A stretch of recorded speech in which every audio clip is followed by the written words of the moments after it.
Getsemaní, un lugar al pie del Monte de los Olivos, un lugar difícil en la parada, pues yo creo que fue la última parada de Jesús antes de ser arrestado, un lugar donde Jesús tuvo una plática con su Padre. Y yo creo que Getsemaní fue el valle más oscuro y más profundo que Jesús en su caminar tuvo antes de ir a la cruz. Y en nuestra vida hay valles también, así como ese valle oscuro con neblina, ese valle difícil que Jesús tuvo, así nosotros también tenemos valles en nuestras vidas. Valles que muchas veces queremos esquivar, queremos evitar. En lo económico tratamos de ahorrar, de tener un plan para nuestra pensión, tenemos seguros de todos tipos, seguros médicos, seguros de vida, seguros de… Hasta los deportistas aseguran sus piernas por si se rompen un hueso. De todo tipo de seguros hay. Tengo un amigo que vende seguros y no sé, tenía como 200 tipos de seguros diferentes. Y en lo económico, pero también hay valles que tratamos de evitar en nuestra vida emocional. Pero en los valles que pasamos en la vida, que tratamos de evitar, que tratamos de esquivar,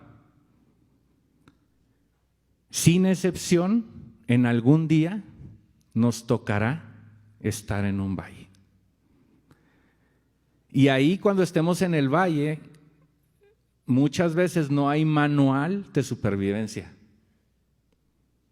Ahí no hay un manual que te diga A, B, C, D y ya, solucionas tu valle. No, estás en el valle, es una situación difícil. ¿Qué le dices a un niño de 7 años cuando se muere su papá? Ahí no hay una receta, no hay una fórmula, no hay algo que podamos hacer para sacar ese niño de ese valle. Yo recuerdo cuando papá murió, mi papá murió en la madrugada, tuvo un infarto ahí en la cocina de nuestra casa y yo estaba dormido. No me di cuenta de nada, todo el mundo se levantó, fue un escándalo, porque, pues imagínense, mi papá ahí tendido y mis hermanos y mi mamá no sabían qué hacer. Llamaron a la ambulancia, llegó la ambulancia y a pesar de todo el alboroto y ruido que hubo, yo estaba en paz, durmiendo. Yo no me di cuenta de nada, yo tenía 7 años. Y al siguiente día, llego y todos, pues cabizbajos, todos tristes, y yo noto mucha rareza y le pregunto a mis hermanos, ¿qué pasó? Pues nadie me quería decir. Mi mamá estaba en otro lugar. Y por fin mi hermano mayor se atreve a decirme, mi papá se fue de vacaciones. Y yo, ¿pero dónde? ¿Cuándo viene? ¿Cuándo vuelve? Vacaciones eternas, me dice. Entonces, inevitablemente en la vida va a haber valles que vamos a enfrentar, unos más difíciles que otros. Dice la palabra que hay bajo el sol hay tiempo para llorar y hay tiempo para reír. En Eclesiastés 3:4 nos habla del llorar y del reír. En la vida no todo son montañas, también hay valles. Y así es la vida, así es en el lugar donde estamos. Yo trabajo en la industria de los recubrimientos. Ya llevo 20 años en la industria de los recubrimientos y en la industria de los recubrimientos yo me he dedicado a darle acabados a superficies. Tú ves un coche, tú ves un celular, tú ves un reloj, tú ves un cuchillo, un tenedor y tú ves un color uniforme, una estética, una cosmética perfecta, pero si tú ves esas superficies con un microscopio potente, no cualquier microscopio, tú vas a ver que en las superficies de un carro, en un tablero de un carro, en un reloj, en un refrigerador, en un celular, tú te pones a ver esa superficie y esa superficie tiene valles y montañas. No es lisa como la vemos nosotros. Tiene ondulaciones que son como valles y montañas. Y cuando tú vas a hacerle pruebas a esas superficies para ver si pasan las pruebas para que los clientes te aprueben los proyectos que vas a recubrir, pues se exponen esos metales o esos plásticos a temperaturas y a humedad alta. ¿Por qué? Porque la propiedad del recubrimiento no solamente es estética, es para que no haya corrosión, es para que ese material resista a la humedad, a la lluvia, a las temperaturas altas en verano. Tiene una doble función. Y las partes donde hay valles en el recubrimiento son las partes donde más tiene posibilidad esa superficie de fallar en las pruebas anticorrosivas. Y así nos sentimos muchas veces nosotros en esos valles, desprotegidos, porque hay una posibilidad más grande de que nos quebremos o de que podamos tener y llevar esa situación a algo mejor. Y en la vida de cualquiera de nosotros hemos tenido valles. Yo recuerdo cuando era novio de mi esposa, le diagnosticaron un tumor y recuerdo aquí en la tiroides y recuerdo que para mí fue muy angustiante porque el doctor nos dijo, cuando estemos en la cirugía, ahí mismo vamos a llevar parte del tumor a hacerle una biopsia para ver si es maligno o no. Y esas horas para mí fueron eternas. Eternas. Recuerdo uno de mis mejores amigos yéndome yo a acercar a su ataúd, murió, y yo iba y no quería acercarme al ataúd para darle el último adiós.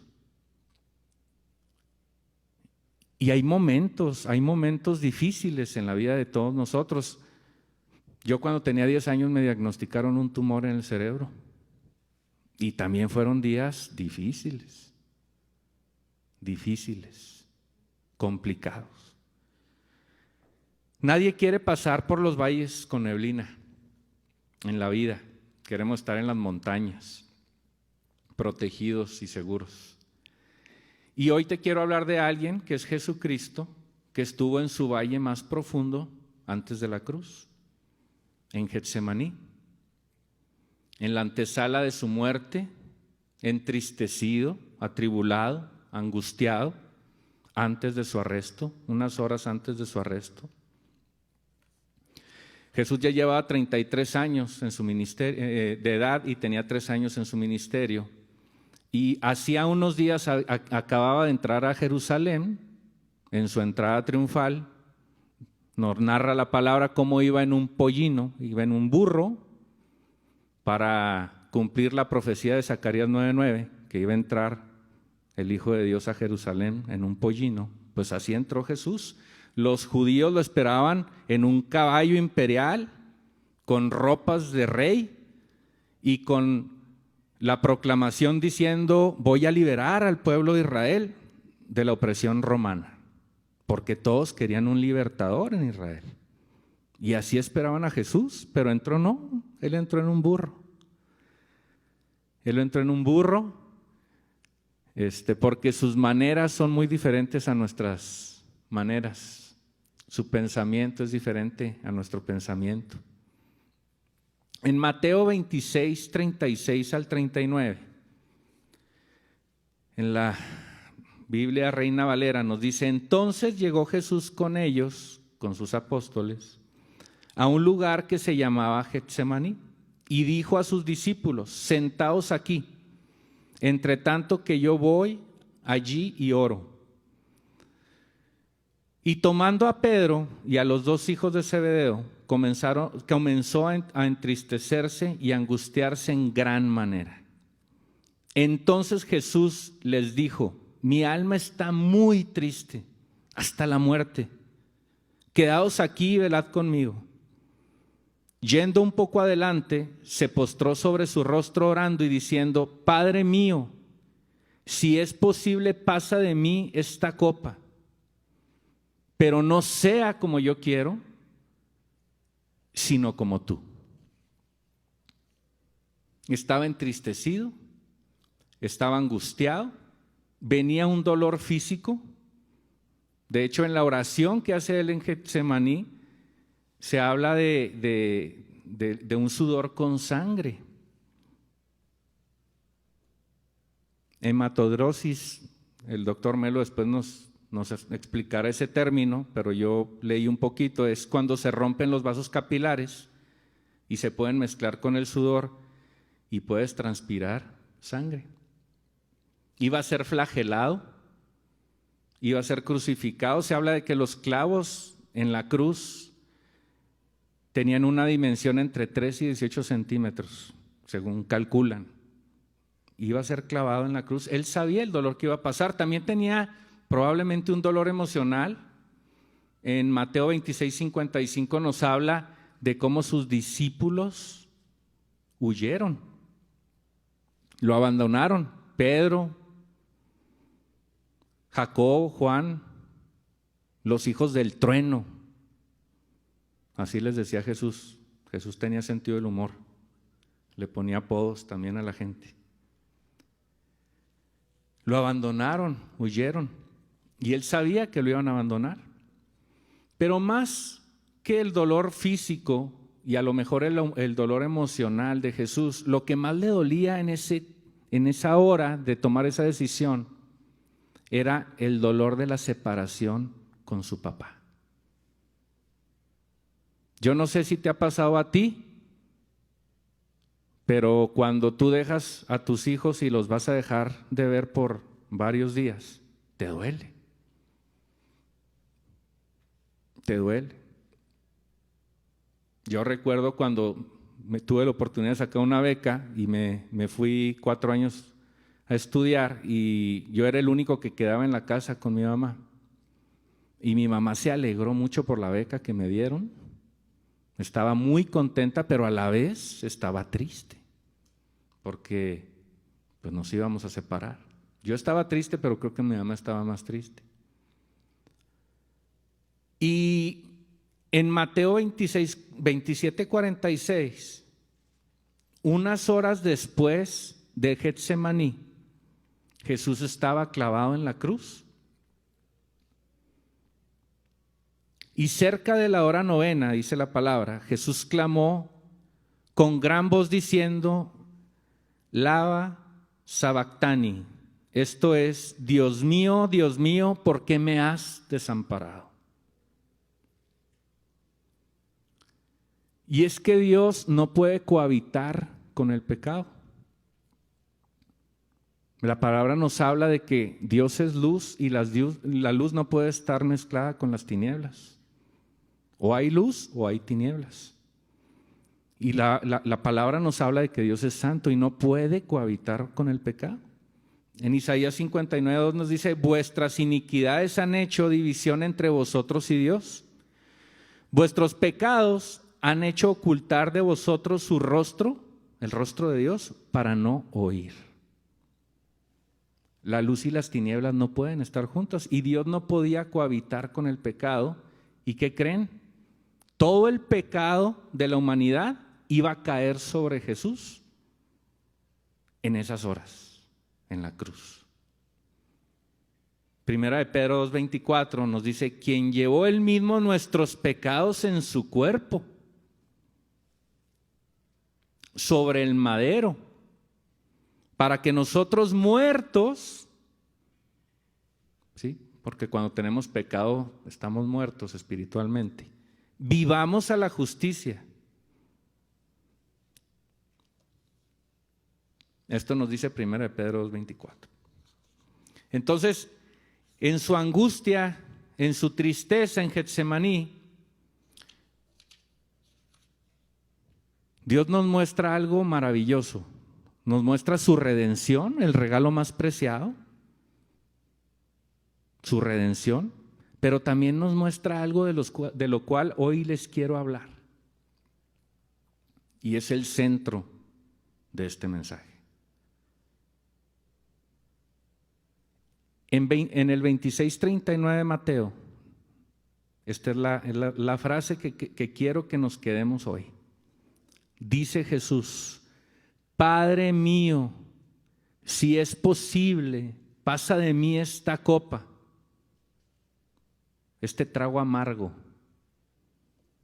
pero no sea como yo quiero, sino como tú quieres. Y de esto te quiero hablar hoy.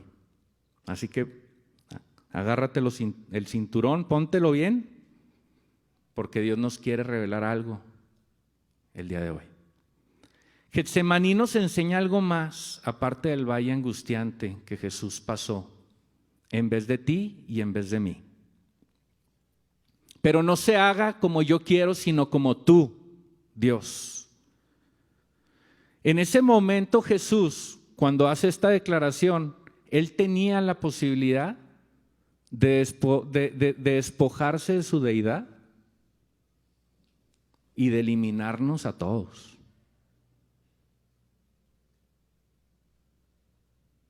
Él tenía esa opción, pero no escogió esa opción, sino que fue una muerte. Y estableció un principio del cual te quiero hablar hoy. Fue obediente. Cuando hay obediencia, hay bendición, aunque no parezca. Filipenses 2:8 nos dice: y estando en la condición de hombre, se humilló a sí mismo, haciéndose obediente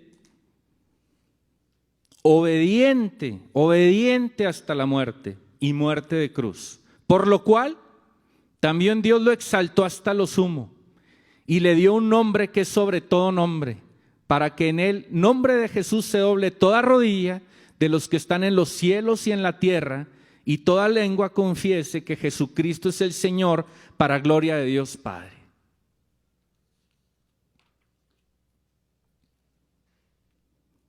¿Qué es lo contrario a obediencia? Desobediencia. La desobediencia vino al hombre y entró por un hombre, por Adán, al hombre que somos tú y yo. En el Edén, en el huerto del Edén, se estableció un principio del cual muchos no tenemos a lo mejor idea, o no lo conceptualizamos de la manera, y no le damos la importancia que se merece, y no lo conceptualizamos de la manera cómo nos afecta todos los días. Y es un principio de desobediencia. Adán y Eva se escaparon y ocultaron de Dios entre los árboles del huerto, nos dice Génesis 3:8. Dios le dijo a Adán y Eva: de todo árbol podrás comer, menos de este, del árbol de la ciencia, del árbol del bien y del mal. Y el enemigo, en forma de serpiente, convenció a Adán y Eva de comer de ese árbol. Eso nos dice y nos habla Génesis. Entonces, en el momento en el que el hombre desobedece a Dios, en este caso Adán, y come el árbol de la ciencia del bien y del mal, se establece un principio en el hombre, un principio de desobediencia, y la desobediencia, nos habla la palabra, que nos trae muerte. No es que tú vayas a morir ahorita si eres desobediente, pero espiritualmente somos alma, espíritu y cuerpo. Y Dios ha puesto en nosotros un espíritu que solamente Él puede activar. Y cuando tú eres desobediente, cuando Adán y Eva fueron desobedientes, entró el pecado en el hombre. Romanos 5:19 nos dice, por la desobediencia de un hombre, los muchos fueron constituidos pecadores. Así también, fíjense, así también por la obediencia de uno, de Cristo, los muchos serán constituidos justos. Entonces, el hombre, intrínsecamente, ya traemos un chip de desobediencia. Por eso hay policía, por eso hay cárceles, por eso hay maestros, por eso hay gobiernos, porque el hombre necesita límites. Si no, se desbalaga. O sea, todos necesitamos límites. La predicación pasada hablábamos de cuál es la primera palabra que normalmente dice un niño. Todos los papás y mamás peleándose entre ellos, porque mamá, mamá, mamá, papá, papá, papá, y el niño ahí nada más viendo a los dos a ver cuál dice primero, mamá o papá. ¿Y qué dice el niño? No, no, no, no, no, no, no, no. Ya lo traemos. Ya traemos ese no en el ADN. Pero dice la palabra, por la desobediencia de un hombre, está hablando de Adán, los muchos fueron constituidos pecadores, nosotros. Así también, por la obediencia de uno que es Cristo, los muchos serán constituidos justos. Ya vimos que Dios, en Isaías 59:2, oculta su rostro de nosotros y nos deja de escuchar por el pecado. Cuando dice en Génesis 3:6, no comerás de ese árbol del que comieran, porque ciertamente morirás. El morirás se refiere a un morir continuamente. Dice, muriendo morirás. Así se interpreta del original. Muriendo morirás. O sea, tú mueres en el momento en el que entra el pecado espiritualmente y eventualmente vas a morir físicamente. Lo que hace el pecado es que nos deja como muertos vivientes. O sea, vivimos, pero estamos muertos. Eso es lo que hace el pecado. Y eso es lo que hace el principio que se estableció por medio del enemigo en el hombre en el huerto del Edén. Pero ¿qué creen? ¿Qué creen que pasó en el Getsemaní? Algo pasó en el Getsemaní. Algo se decidió. Hubo una junta de consejo, no como la de las empresas donde se decide si van a despedir a 1,000 o a 100 o a 500 empleados o si van a contratar, no como las juntas de un gabinete de gobierno que van a decidir el futuro de un país económicamente, políticamente, culturalmente. No, esta era una junta de consejo universal, la que se tuvo en el Getsemaní. Una junta de consejo que ha sido la más importante de la historia, de la cual se tenga memoria. Porque ahí Jesús les dijo a sus discípulos, ¿saben qué? Quédense aquí orando, yo me aparto, voy a mi junta con mi papá, mi junta de consejo, y en esa junta de consejo, lo que ya teníamos planeado, mi padre y yo, lo vamos a sellar. Como cuando tienes un contrato de negocios, ya sabes, ya acordaste las cláusulas, ya están los abogados, ya se pusieron de acuerdo, pero falta la firma. Y ahí va Jesús con su pluma. ¿Y qué creen? Se angustia. Porque le dice al padre, ¿sabes qué, padre? Voy a firmar el contrato. Este contrato que le dará vida y vida en abundancia a la humanidad. Pero tengo un problema, padre. No me quiero separar de ti. No quiero separarme de ti. Porque toda la vida y toda la eternidad he estado contigo. Y no quiero separarme. Tú y yo somos uno, Padre. Tú y yo somos uno, siempre hemos sido uno. No quiero que nos separemos. Pasa de mí si puedes esta copa. Pero aquí se firma la cláusula más importante, pero no sea como yo quiero, sino como tú quieres, Padre. Y Jesús establece un principio de obediencia en el hombre. El Getsemaní es la firma del contrato más grande de la historia que se ha hecho, donde Jesús le dijo 3 veces al Padre: Padre, si es posible, pasa de mí esta copa, este trago amargo. Sí me va a doler, Padre. Sí me duele que los discípulos se vayan y huyan cuando éramos uno, pero lo que más me duele es no estar contigo y que me desampares en la cruz. Eso es lo que más me duele. Eso es lo que más me duele. Pero no se haga como yo quiero, sino como tú. Y eso, amados, eso que Jesús hizo ahí, y esa naturaleza de ese convenio, de esa decisión que Jesús hizo por ti y por mí, es tuya. El principio de desobediencia de Adán y Eva en el huerto del Edén puede ser abolido por el principio de obediencia de Cristo para que tú te apropies de él. Sí, a lo mejor eres muy criticón. Sí, a lo mejor te encanta la murmuración. Sí, te encanta ser el rey del universo y tener la razón en todo. Esa es tu naturaleza, sí, pero ¿sabes qué? Esa naturaleza puede ser abolida por el decreto de Cristo. Y ese decreto Jesús te lo da a ti, para que tú te apropies de él. Es un principio de obediencia.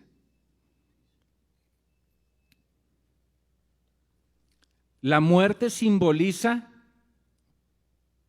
tu muerte espiritual. No solamente tu muerte física. Cuando tú lees las Escrituras, habla mucho de muerte, pero tiene que ver también con tu muerte espiritual, no solamente con tu muerte física. Y estábamos muertos en nuestros delitos y pecados, dice la palabra. Pero ¿sabes qué dice Apocalipsis 1, 17, 18? A ver, no sé si me lo puedan poner. Caí como muerto a sus pies y él puso su diestra sobre mí diciéndome: no temas. Eso le está diciendo Jesús a Juan. Yo soy el primero y el último, y el que vivo y he sido muerto, está hablando Jesús, y he aquí que vivo por los siglos de los siglos, amén. Y tengo las llaves del infierno, ¿y de qué? Y de la muerte. En la cruz, Jesús vino, murió y le arrebató las llaves de la muerte al enemigo. Y resucitó. Y resucitó. Lo único que nos diferencia de otras religiones, estoy hablando de la religión cristiana general. Estoy hablando de católicos, evangélicos, bautistas, metodistas, presbiterianos, de todo tipo. Lo que nos diferencia a los cristianos de las demás religiones se llama resurrección y Pentecostés. Fuera de esas dos cosas, somos un dogma igual que los demás, ¿eh? No tenemos muchas cosas que ofrecer. El Corán también habla de Jesús, digo, no como nosotros, habla como un profeta más, habla de Abraham, ¿sí? Habla de muchos personajes que vemos en la Biblia.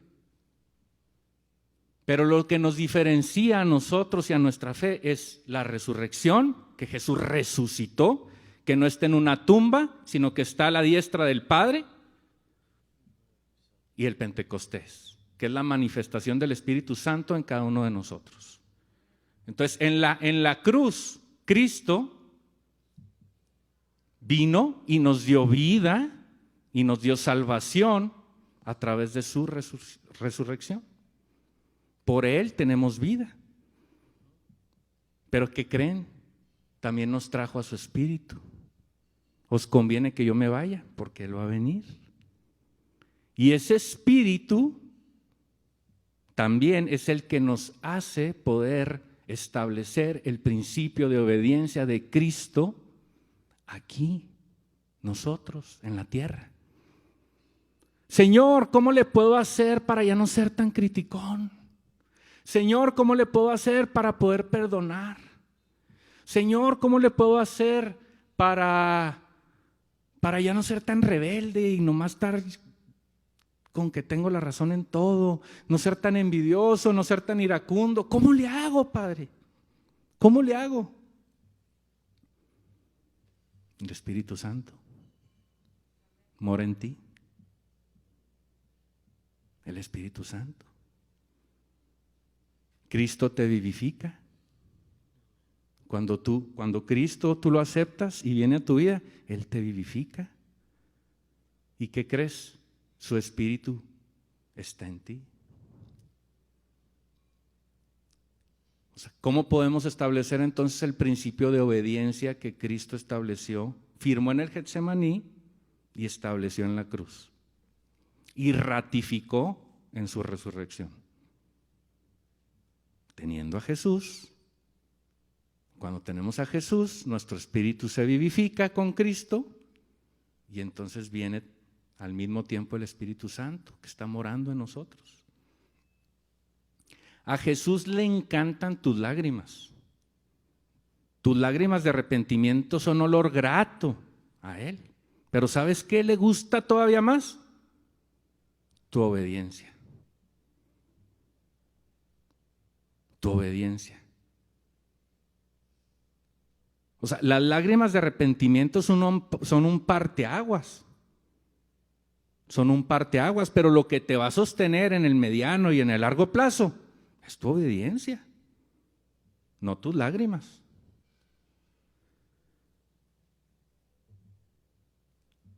La obediencia trae bendición. Las lágrimas traen salvación a tu vida, pero lo que trae bendición aquí en la tierra es tu obediencia. Entonces Jesús en la cruz nos da salvación, pero en su caminar, cuando podemos estudiar el caminar de Jesús, ahí podemos ver cómo derrotó al código humano, no tuvo ningún pecado y fue obediente hasta la muerte y muerte de cruz. Y ahí es donde viene la bendición. No solo es creerle a Jesús, es vivir a Jesús. Vivirlo.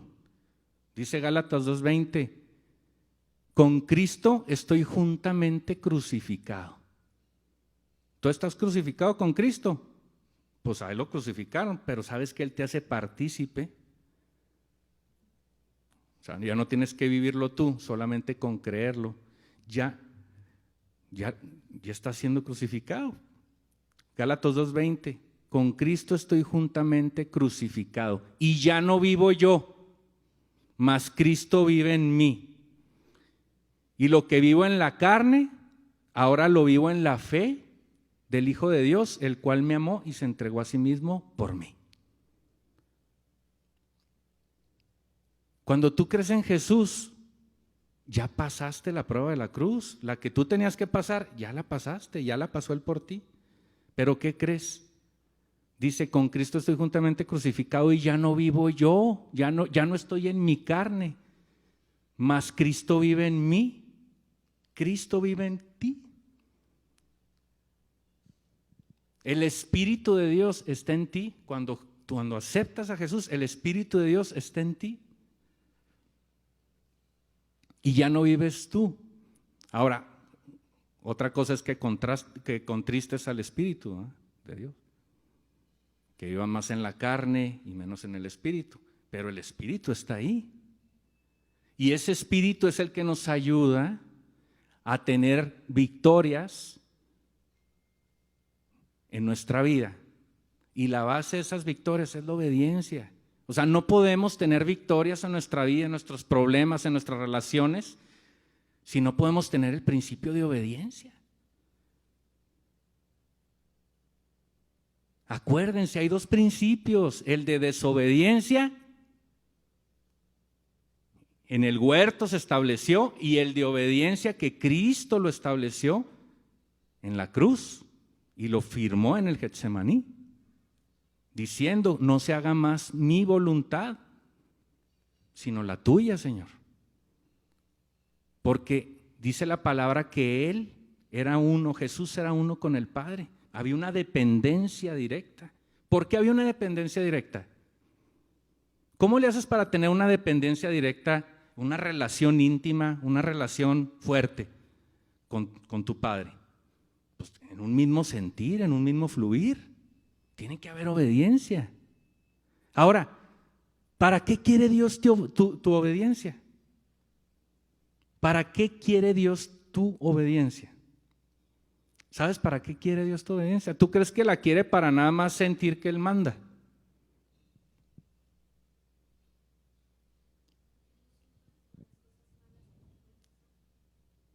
Porque te quiere bendecir, porque no quiere que sufras. Vimos ahorita, Dios no puede cohabitar con el pecado. Entonces, ¿cómo te va a bendecir Dios si estás en desobediencia? ¿Cómo? Están cerradas las puertas, no se pueden abrir. Cuando tú estableces el principio de Cristo en tu vida a través del Espíritu Santo, porque Cristo ya llegó a tu vida y el Espíritu Santo llega, entonces ahí es donde puede venir la bendición, pero tiene que ser a través del fluir de la obediencia. Por eso Jesús en todo le fue bien. Y aunque parecía que en la cruz le fue mal, tenía que padecer por la cruz, pero ¿qué crees? Fue exaltado hasta lo sumo. Y ahora toda rodilla se doblará reconociéndolo. Entonces, en tu vida vas a pasar por valles, sí vas a pasar por valles. Dice la palabra en Hebreos que Jesús aprendió a través del padecimiento, obediencia. ¿Vamos a pasar por valles? Sí, vamos a pasar por valles. Pero en esos valles seremos probados. ¿Y qué crees? Así como Job, compartíamos en la primera reunión, de oídas te había oído, dice Job en su momento más crítico, mas ahora mis ojos te ven. La exaltación. Entonces, no te pongas triste en tu valle, alégrate, confía en Dios, reconócelo en tus caminos y sé obediente. Y te va a sacar como oro pulido, como oro pulido. Él nos quiere bendecir. Yo te invito a que hoy comas no del árbol de la ciencia del bien y del mal. No comas de ese árbol. No comas de tu juicio. No comas de tu sistema mental de qué está bien y qué está mal. No comas de tu juicio porque te vas a estancar. No vas a avanzar. Mejor come del árbol de la vida. En el paraíso, en el Edén, en el huerto del Edén, había muchos árboles, pero había dos árboles especiales: el árbol de la vida y el árbol de la ciencia del bien y del mal. Y Dios le dijo a Adán y Eva: nada más de este árbol no comas, del árbol de la ciencia del bien y del mal. Nada más de ese no. Pero ¿qué creen? Allá había un árbol de la vida. Después vemos eso, pero tipifica a Cristo. El árbol de la vida tipifica a Cristo. Entonces, come el árbol de la vida. No comas del árbol de la ciencia, no comas de tu prudencia, no comas de lo que tú piensas. Come del juicio de Dios, no comas de tu juicio, no alimentes tu juicio.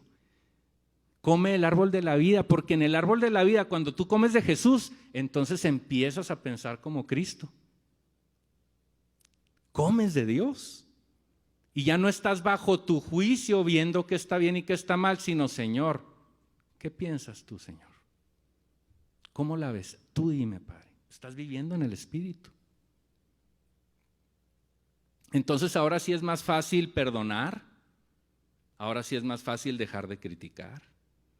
Ahora sí es más fácil dejarle de poner calificaciones a la gente. A ver si me cae bien o no. Si hiciste eso, me caes bien y tienes puntos.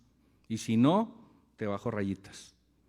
No, ya piensas, te muta tu ADN y empiezas a pensar con el juicio de Dios. ¿Y saben cuál es el juicio de Dios? Gracia y misericordia. Entonces dices, oye, pero si te hizo eso y te volteó la cara, no importa. Déjame lo abrazo. No importa. Dice 1 Corintios 10:5, llevando cautivo todo pensamiento, ¿a dónde? A la obediencia de Cristo. Eso es lo que, ahí tenemos que llegar. Esa es la victoria de Cristo en la cruz. Llevar nuestra naturaleza, nuestra carnalidad, nuestros pensamientos a la obediencia de Cristo. ¿Cuál es la obediencia de Cristo? ¿Cuál es la obediencia de Cristo? Señor, que no sea como yo quiero, sino como tú quieres. No quiero pasar este trago amargo, pasa de mí esta copa, mas no se haga como yo quiero, sino como tú. Y entonces volvemos otra vez a Filipenses.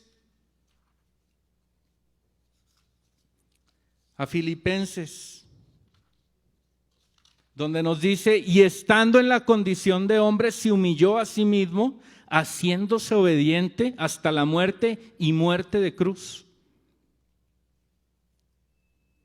Por lo cual, también Dios lo exaltó hasta lo sumo y le dio un nombre que es sobre todo nombre, para que en el nombre de Jesús se doble toda rodilla de los que están en los cielos y en la tierra, y toda lengua confiese que Jesucristo es el Señor, para gloria de Dios Padre.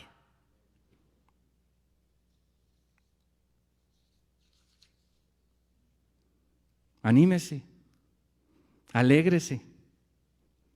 Son nuevas, son buenas nuevas, son buenas noticias. Tú tienes en tu vida la posibilidad de decretar el principio de obediencia de Cristo. Porque Él ya lo hizo por ti. Ya no tienes que hacer nada. En Getsemaní se selló tu victoria. Él lo hizo por ti. Tu valle, tu desierto está por terminar. Y el que termine tu valle y desierto depende de tu fe, de tu dependencia de Él, de tu confianza en Él, de tu obediencia a Él. Saldrás como oro pulido. Y esas lágrimas de dolor y esas lágrimas de angustia y esas lágrimas de depresión y esas lágrimas de decepción y ese lamento se convertirá en baile, en alegría, en fiesta, en victoria, en bendición, porque Cristo es bueno. Dios no quiere tu obediencia para acapararte y no dejarte hacer nada, no. Dios quiere tu libertad de corazón, de toda opresión, de toda cadena. Él quiere tu obediencia para que no se interponga el pecado en medio de Él y de ti. Él quiere tu obediencia para bendecirte, para darte más, para que lleves fruto, para potencializar los dones que Dios te ha dado. A cada uno de ustedes Dios les ha dado dones especiales. Tú fuiste creado con una razón, con un propósito. No importa si tienes 90, 80, 70, 50, 20 o 5. Dios te creó con dones especiales que Él quiere usar para establecer su reino en la tierra. Y esos dones son especiales, son valiosos, son un tesoro. Pero la única manera de potencializarlos es tomando ese principio de obediencia en nuestro corazón y haciéndolo vivo. Si no, vamos a pasar otros 40 años en el desierto dando vueltas. Y Dios ya quiere que lleguemos a la tierra prometida. Pero no puede, hay un estorbo. ¿Y sabes qué? Ese estorbo fue cancelado en el Getsemaní por amor a ti. ¿Tú crees que Cristo quería ir ahí a morir y a tener todo ese dolor y toda esa angustia y toda esa opresión? Jesús se angustió.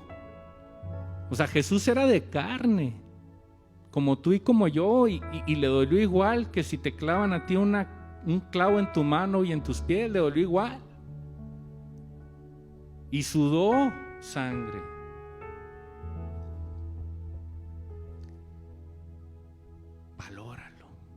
Valóralo como un tesoro. Él ya lo hizo por ti. Ahora te toca a ti apropiarte.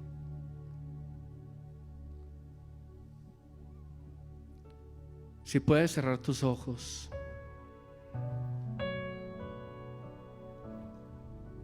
Y decirle gracias, Dios. Porque ese día, en ese huerto,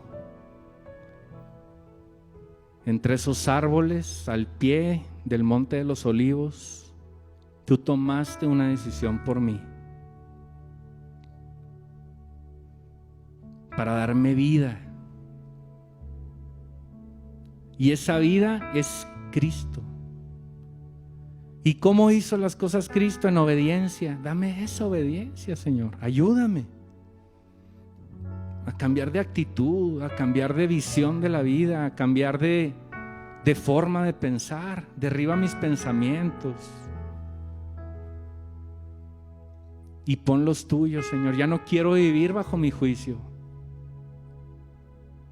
Quiero vivir bajo tu juicio. ¿Cómo piensas tú? Ya no quiero saber cómo pienso yo, Señor. Ya me quiero olvidar de eso. Quiero cancelarlo y quiero que pongas tu naturaleza en mí. Pon tu naturaleza en mí. Ayúdame a cambiar, a renovar. Que tu Espíritu, Señor, me renueve.